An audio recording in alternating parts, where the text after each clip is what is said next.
Patika Sutta, tentang Patikaputta, sang pembual. Demikianlah yang kudengar, pada suatu ketika Sang Bhagawa sedang menetap di antara penduduk Mala. Anupiya adalah nama kota Mala, dan Sang Bhagawa setelah merapikan jubah di pagi hari dan membawa jubah dan mangkuknya, pergi ke Anupiya untuk menerima dana makanan. Kemudian beliau berpikir, masih terlalu pagi untuk pergi ke Anupiya untuk menerima dana makanan. Bagaimana jika aku mengunjungi pertapaan pengembara Bhagawagota? Dan beliau melakukan hal itu. Dan pengembara Bhagawagota berkata, "Mari Bhagawa, selamat datang Bhagawa." Akhirnya Sang Bhagawa berkunjung ke sini. "Silakan duduk Bhagawa, tempat duduk telah dipersiapkan." Sang Bhagawa duduk di tempat yang telah dipersiapkan dan Bhagawa mengambil bangku kecil dan duduk di satu sisi. Kemudian ia berkata, "Bhagawa, beberapa hari yang lalu Sunakhatta orang Lichawi mengunjungiku dan berkata, 'Bhagawa, aku telah meninggalkan Sang Bhagawa. Aku tidak lagi di bawah aturannya. Apakah memang demikian Bhagawa?' Itu benar Bhagawa. Beberapa hari yang lalu Sunakhatta mengunjungiku, memberi hormat kepadaku, duduk di satu sisi, dan berkata, 'Bhagawa, aku meninggalkan Sang Bhagawa. Aku tidak lagi di bawah aturan Sang Bhagawa.' Maka aku berkata kepadanya, 'Sunakhatta, apakah aku pernah berkata kepadamu, mari Sunakhatta, tunduklah di bawah peraturanku?' Tidak Bhagawa. Atau apakah engkau pernah berkata kepadaku, Bhagawa, aku akan tunduk di bawah peraturanmu? Tidak Bhagawa. Jadi Sunakhatta, jika aku tidak mengatakan hal itu kepadamu dan engkau tidak mengatakan hal itu kepadaku, engkau orang bodoh. Siapakah engkau dan apakah yang sedang engkau tinggalkan? Pertimbangkanlah orang dungu, seberapa besar kesalahanmu. Bhagawa, engkau tidak pernah melakukan keajaiban apapun. Dan apakah aku pernah berkata kepadamu, tunduklah di bawah peraturanku Sunakhatta, dan aku akan memperlihatkan keajaiban kepadamu? Tidak Bhagawa. Atau apakah engkau pernah berkata kepadaku, Bhagawa, aku akan tunduk di bawah peraturanmu jika engkau memperlihatkan keajaiban kepadaku? Tidak Bhagawa. Maka, sepertinya Sunakhatta, aku tidak pernah menjanjikan demikian dan engkau tidak menuntut syarat demikian. Oleh karena itu, engkau orang bodoh. Siapakah engkau dan apakah yang sedang engkau tinggalkan? Bagaimana menurutmu Sunakhatta? Apakah keajaiban dilakukan atau tidak? Apakah tujuan dari dhamma ajaranku membimbing siapapun yang mempraktikannya menuju kehancuran penderitaan sepenuhnya? Benar Bhagawa. Jadi Sunakhatta, apakah keajaiban dilakukan atau tidak? Tujuan dari dhamma ajaranku adalah membimbing siapapun yang mempraktikannya menuju kehancuran penderitaan sepenuhnya. Karena itu, apa gunanya keajaiban-keajaiban itu? Pertimbangkanlah orang dungu, seberapa besar kesalahanmu. Bhagawa, engkau tidak mengajarkan asal-usul segala sesuatu. Dan apakah aku pernah berkata kepadamu, tunduklah di bawah peraturanku Sunakhatta, dan aku akan mengajarkan asal-usul segala sesuatu? Tidak Bhagawa. Oleh karena itu engkau orang bodoh. Siapakah engkau dan apakah yang engkau tinggalkan? Sunakhatta, engkau telah memuji aku di tengah-tengah para waji dalam berbagai cara, mengatakan, Sang Bhagawa ini adalah seorang arahan, Buddha yang telah mencapai penerangan sempurna, sempurna dalam pengetahuan dan perilaku, sempurna menempuh sang jalan, pengenal seluruh alam, penjinak manusia yang harus dijinakkan yang tiada bandingnya, guru para dewa dan manusia, Sang Buddha yang suci. Engkau telah memuji Dhamma dalam berbagai cara, mengatakan, Dhamma telah diajarkan dengan sempurna oleh Sang Bhagawa, terlihat di sini dan saat ini tanpa batas waktu, mengundang untuk diselidiki, mengarah menuju kemajuan untuk dipahami oleh para bijaksana untuk dirinya sendiri. Engkau telah memuji Sangha dalam berbagai cara, mengatakan, kumpulan para siswa Sang Bhagawa terlatih dengan baik, terlatih dalam kelurusan, terlatih secara metodis. Kumpulan para siswa Sang Bhagawa terlatih dengan baik sekali, yaitu 4 pasang makhluk, 8 jenis individu. Kumpulan para siswa Sang Bhagawa ini layak menerima persembahan, layak menerima keramahan, layak menerima pemberian, layak menerima penghormatan, lahan jasa yang tiada taranya di dunia. Dengan cara ini engkau telah memuji aku, Dhamma dan Sangha di tengah-tengah para wajib, dan aku mengatakan kepadamu, aku nyatakan kepadamu Sunakata, ada orang-orang yang akan berkata, Sunakata orang Licawi tidak mampu mempertahankan kehidupan suci di bawah petapa Gotama, dan karena ketidakmampuannya itu ia meninggalkan latihan dan kembali menjalani kehidupan rendah. Itu Sunakata adalah apa yang akan mereka katakan.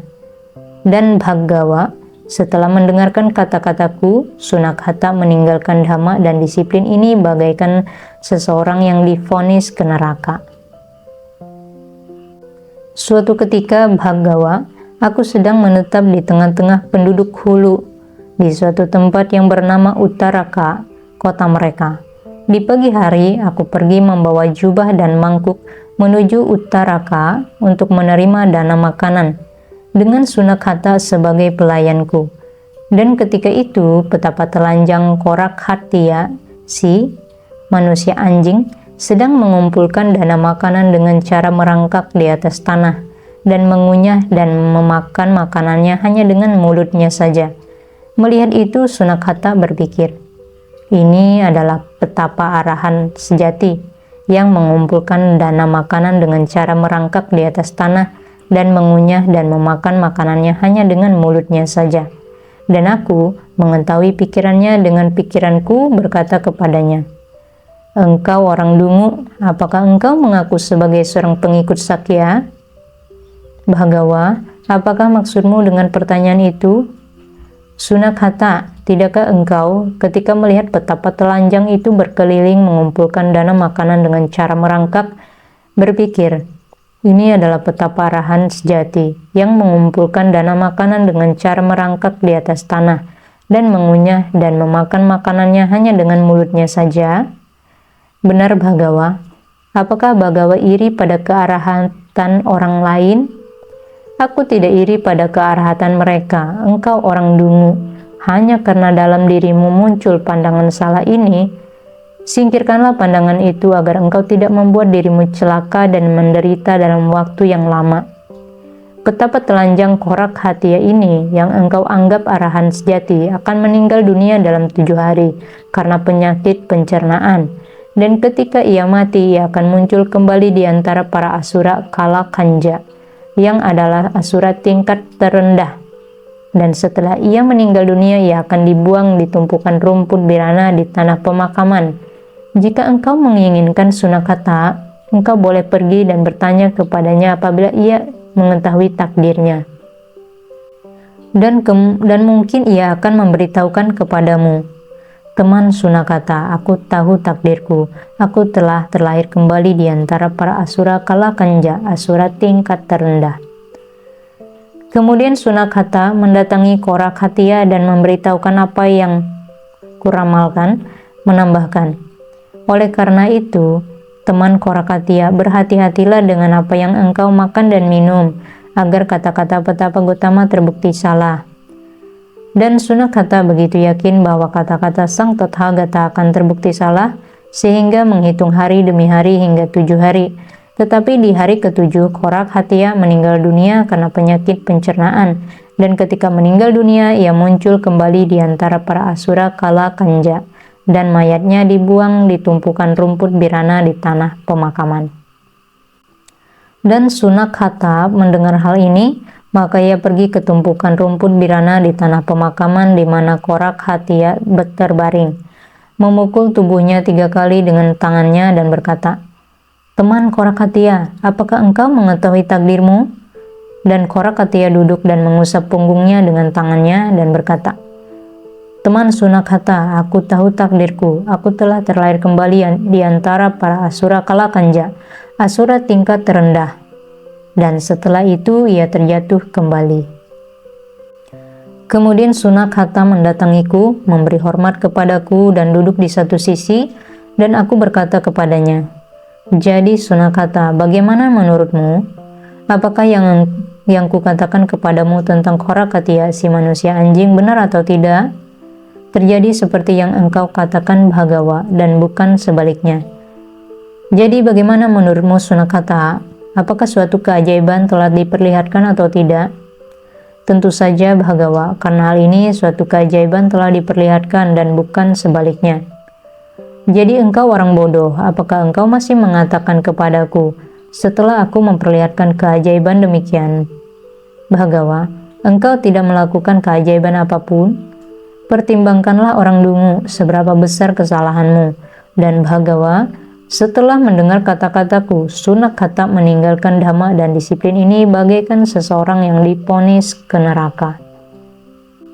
Suatu ketika Bhagawa, aku sedang menetap di Vesali, di aula beratap lancip di hutan besar, dan pada waktu itu seorang petapa telanjang yang menetap di Vesali bernama Kalara Muthaka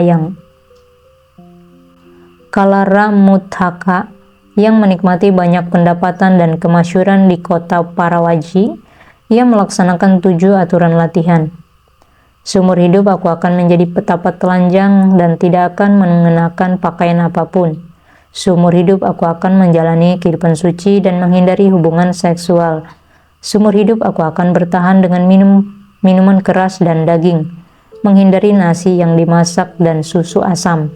Seumur hidup aku tidak akan pernah pergi lebih jauh dari altar Udena di timur Vesali, kuil Gotamaka di selatan, kuil Satambaka di barat, dan kuil Bahuputta di utara.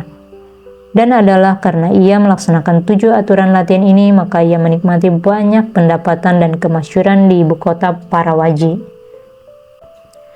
Kemudian Sunakata mengunjungi Kalara Muntaka dan mengajukan pertanyaan yang tidak dapat ia jawab.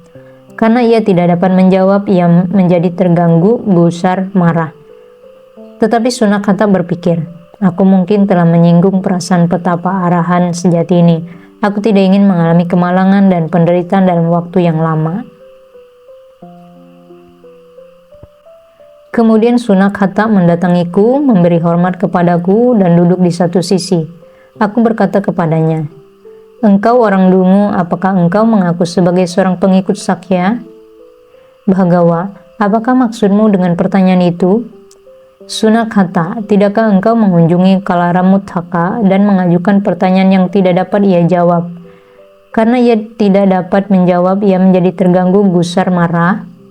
Dan tidakkah engkau berpikir, aku mungkin telah menyinggung perasaan petapa arahan sejati ini? Aku tidak ingin mengalami kemalangan dan penderitaan dalam waktu yang lama. Benar Bhagawa, apakah Bhagawa iri pada kearahatan orang lain? Aku tidak iri pada kearahatan mereka. Engkau orang dungu.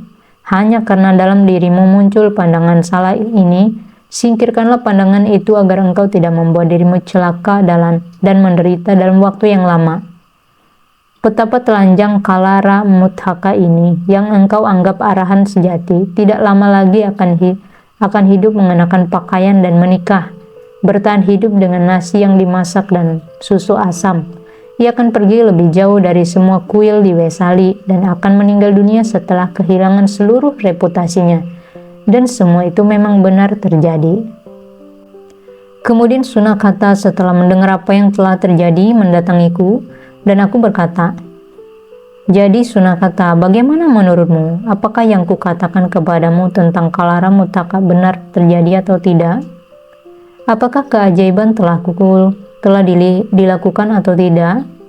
Dan setelah mendengar kata-kataku, Sunakata meninggalkan dhamma dan disiplin ini bagaikan seseorang yang divonis ke neraka.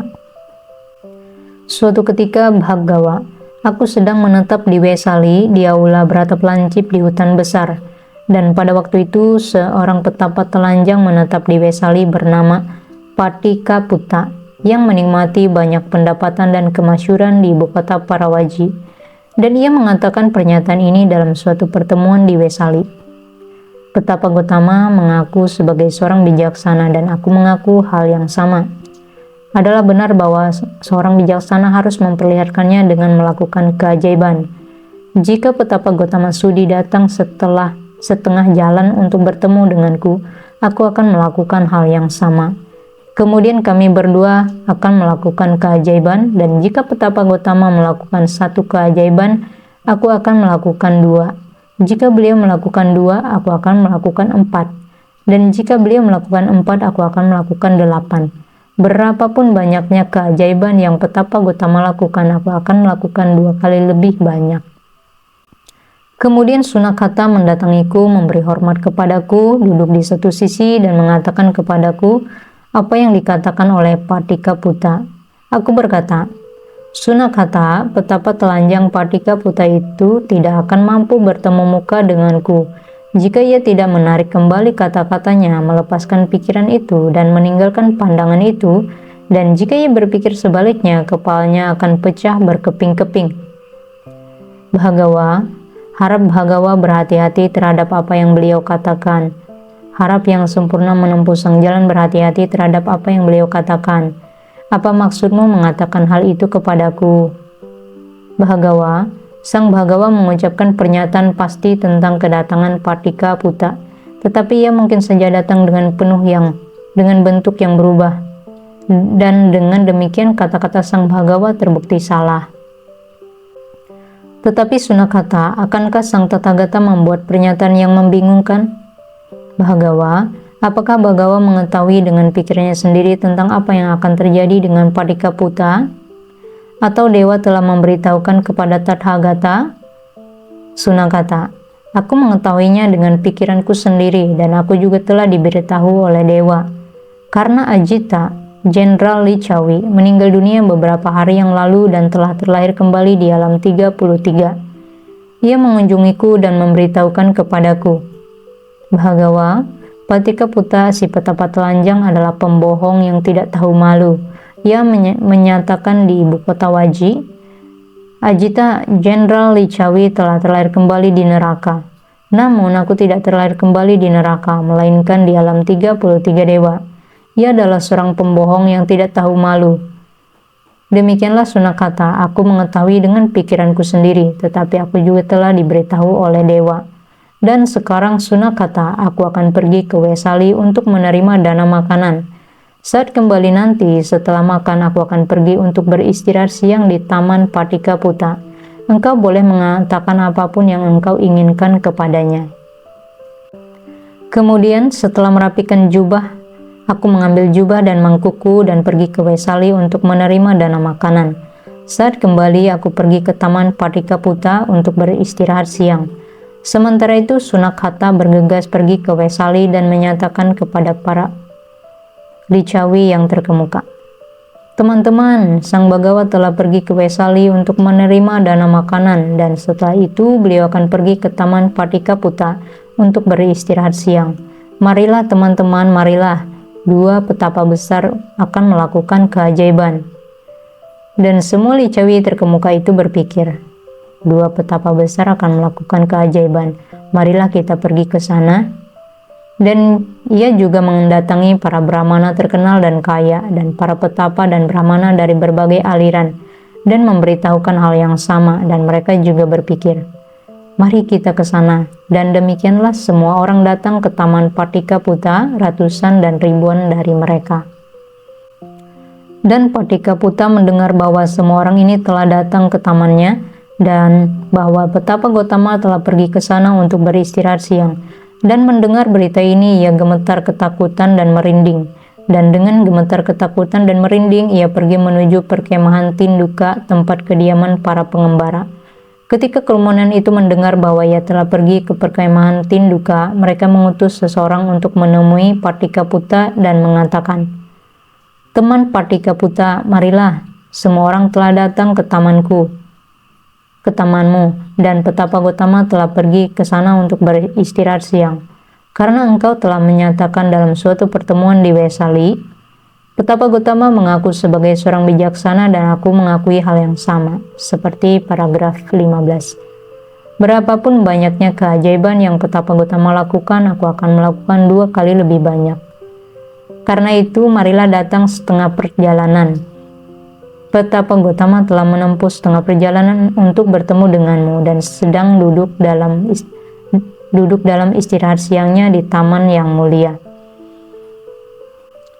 Utusan itu pergi dan menyampaikan pesan itu, dan mendengar hal itu, Patikaputa berkata, "Aku datang teman, aku datang." Tetapi bagaimanapun ia menggeliat, ia tidak dapat bangkit dari duduknya. Kemudian utusan itu berkata, "Ada apa denganmu teman Patikaputa?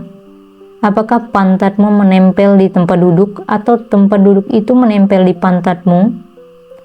Engkau terus mengatakan, "Aku datang teman, aku datang." Tetapi engkau hanya menggeliat dan tidak bangkit dari dudukmu. Dan bahkan setelah mendengar kata-kata ini, Patikaputa masih terus menggeliat tanpa bisa bangkit. Dan ketika utusan itu menyadari bahwa Patikaputa tidak mampu bangkit, ia kembali ke kerumunan dan melaporkan situasi tersebut. Dan kemudian aku berkata kepada mereka, "Patikaputa, si petapa telanjang, tidak mampu bertemu muka denganku. Jika ia tidak menarik kembali kata-katanya, melepaskan pikirannya dan meninggalkan pandangan itu, dan jika ia berpikir sebaliknya, kepalanya akan pecah berkeping-keping." Akhir dari bagian pembacaan pertama. Kemudian Bhagawa, salah satu menteri Licawi, bangkit dari duduknya dan berkata, "Baiklah teman-teman, tunggulah sebentar hingga aku mencoba untuk membawa Patikaputa ke sini." Maka ia pergi ke perkemahan Tinduka dan berkata kepada Patikaputa, "Marilah Patikaputa, sebaiknya engkau datang. Semua orang ini telah datang ke tamanmu dan petapa Gotama telah pergi ke sana untuk beristirahat siang. Jika engkau datang, kami akan menjadikan engkau pemenang dan membiarkan petapa Gotama kalah." Dan Patikaputa berkata, "Aku datang teman, aku datang." Tetapi bagaimanapun ia menggeliat, ia tidak dapat bangkit dari duduknya. Maka menteri itu kembali ke kerumunan dan melaporkan situasi tersebut.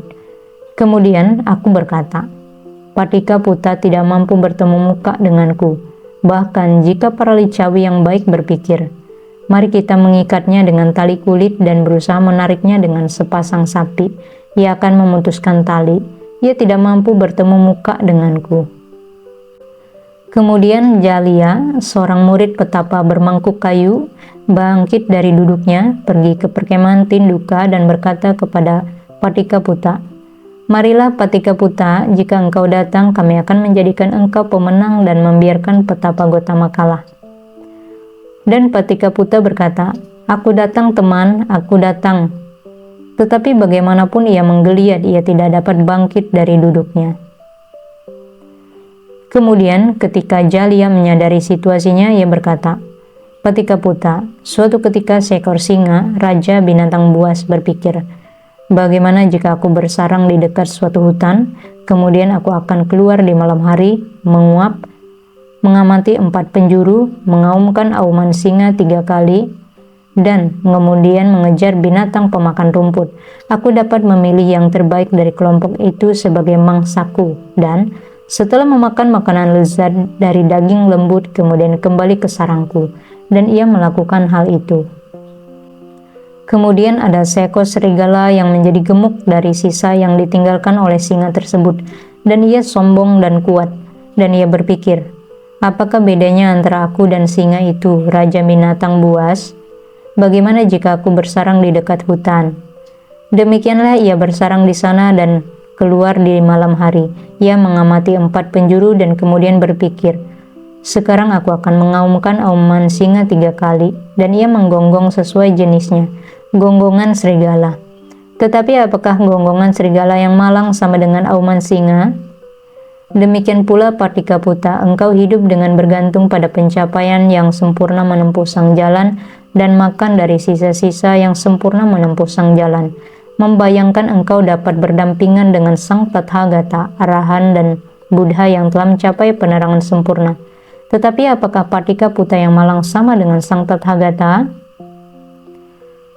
Kemudian, karena bahkan dengan perumpamaan ini masih tidak mampu memaksa Patika Puta bangkit dari duduknya, Jalia mengucapkan syair ini.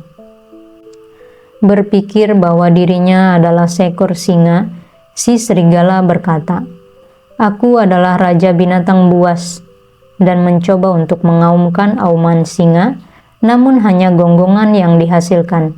Singa adalah singa dan serigala tetap serigala. Demikian pula Patika Puta, engkau hidup dengan bergantung pada pencapaian yang sempurna menempuh sang jalan. Dan karena bahkan dengan perumpamaan ini masih tidak mampu memaksa Patika Puta bangkit dari duduknya, Jalia mengucapkan syair ini. Mengikuti jejak yang lain dan makan dari sisa-sisa. Sifatnya serigalanya ia lupakan. Berpikir, aku adalah macan, mencoba mengaum, auman dahsyat, tetapi hanya gonggongan yang keluar. Singa adalah singa, dan serigala tetap serigala. Demikian pula Patika Puta, engkau hidup dengan bergantung pada pencapaian yang sempurna menempuh sang jalan. Dan karena bahkan dengan perumpamaan ini masih tidak mampu memaksa Patika Puta bangkit dari duduknya, Jalia mengucapkan syair ini.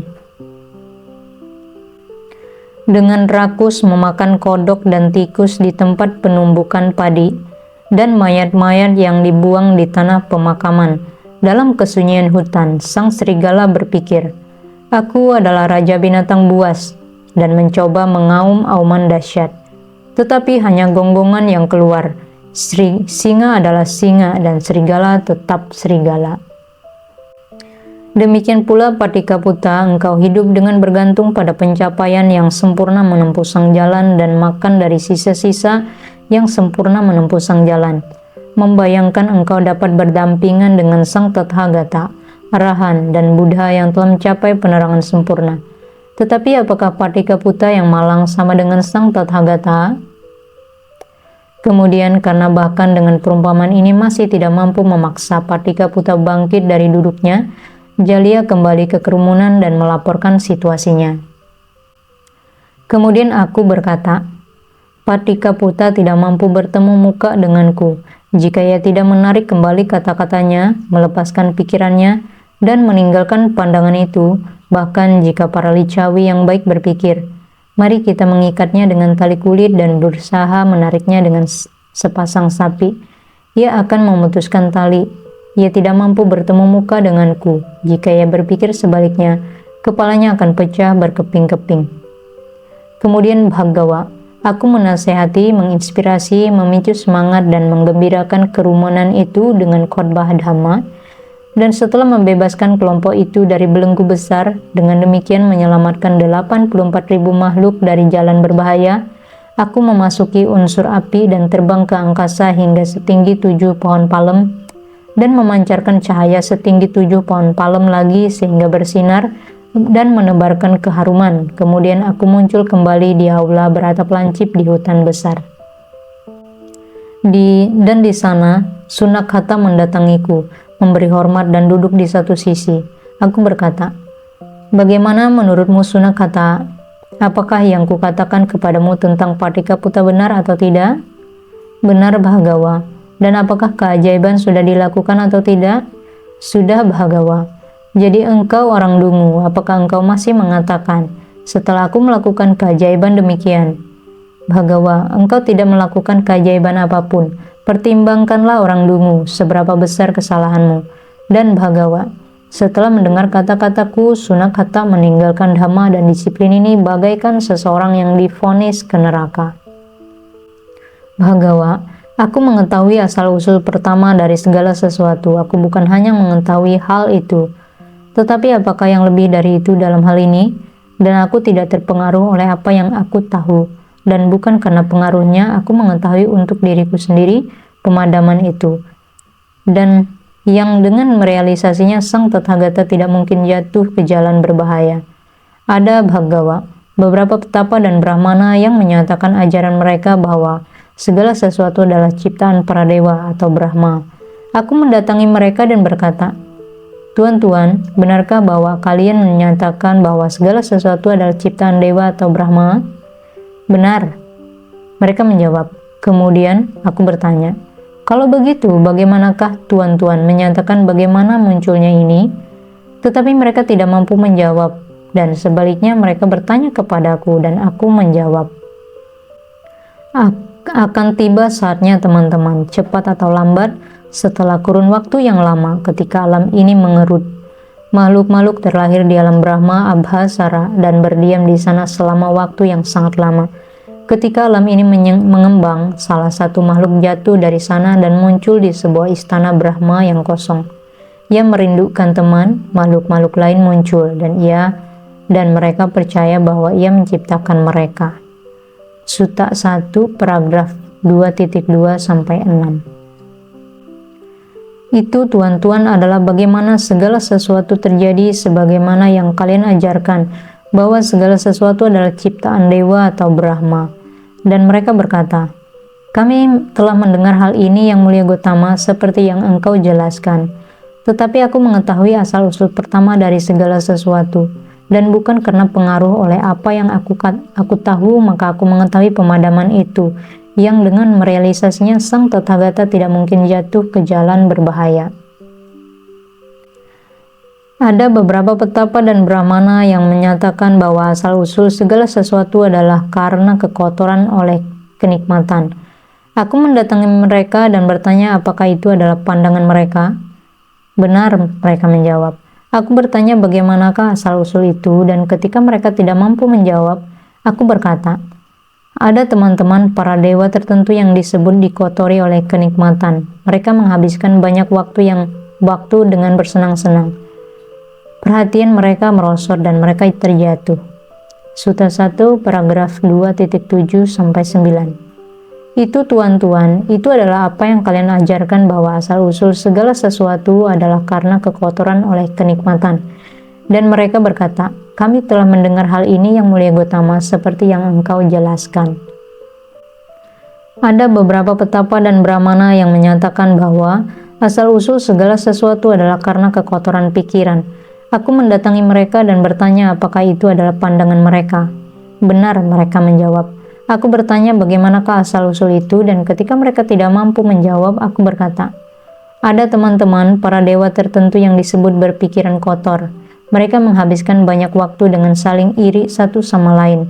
Pikiran mereka menjadi kotor dan mereka terjatuh. Sutta 1 paragraf 2.10-13. Itu tuan-tuan adalah apa yang kalian ajarkan bahwa asal-usul segala sesuatu adalah karena kekotoran pikiran. Dan mereka berkata, kami telah mendengar hal ini yang mulia Gotama seperti yang engkau jelaskan.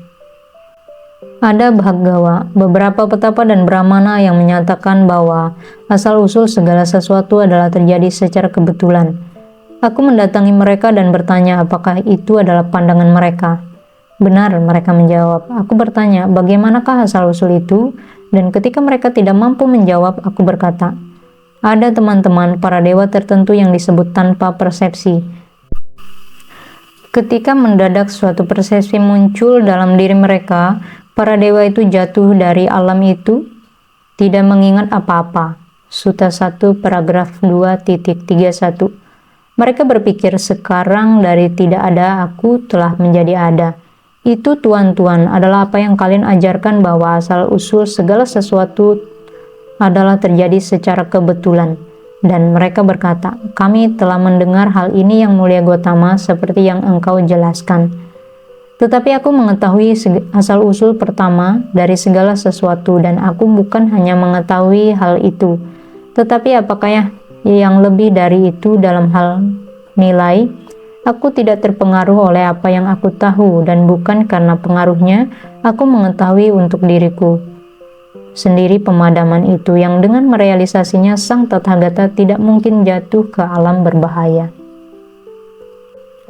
Dan aku Bhagawa yang mengajarkan ini dan menyatakan ini dituduh secara salah, sia-sia, bohong, dan keliru oleh beberapa petapa dan brahmana yang mengatakan petapa Gotama berada di jalan yang salah, dan demikian pula para biku siswanya.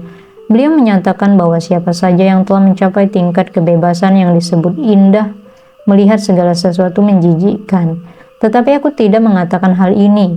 Apa yang kukatakan adalah bahwa ketika seseorang telah mencapai tingkat kebebasan yang disebut indah, ia mengetahui bahwa itu adalah indah. Memang Bhagawa, merekalah yang berada di jalan yang salah yang menuduh Bhagawa dan para biku salah. Aku sangat gembira dengan Bhagawa sehingga aku berpikir bahwa Bhagawa mampu mengajarkan aku bagaimana mencapai dan berdiam di dalam kebebasan yang disebut indah. Sulit bagimu Bhagawa yang menganut pandangan yang berbeda, yang memiliki kecenderungan berbeda dan tunduk pada pengaruh-pengaruh berbeda, mengikuti disiplin yang berbeda dan memiliki guru yang berbeda, untuk mencapai dan berdiam dalam kebebasan yang disebut indah. Engkau harus berusaha keras menempatkan kepercayaanmu kepadaku Bhagawa. Bhagawa, bahkan jika adalah sulit bagiku untuk mencapai dan berdiam dalam kebebasan yang disebut indah, aku tetap menempatkan kepercayaanku kepadamu. Demikianlah Sang Bhagawa berbicara, dan Bhagawa, si pengembara senang dan gembira mendengar kata-kata Sang Bhagawa.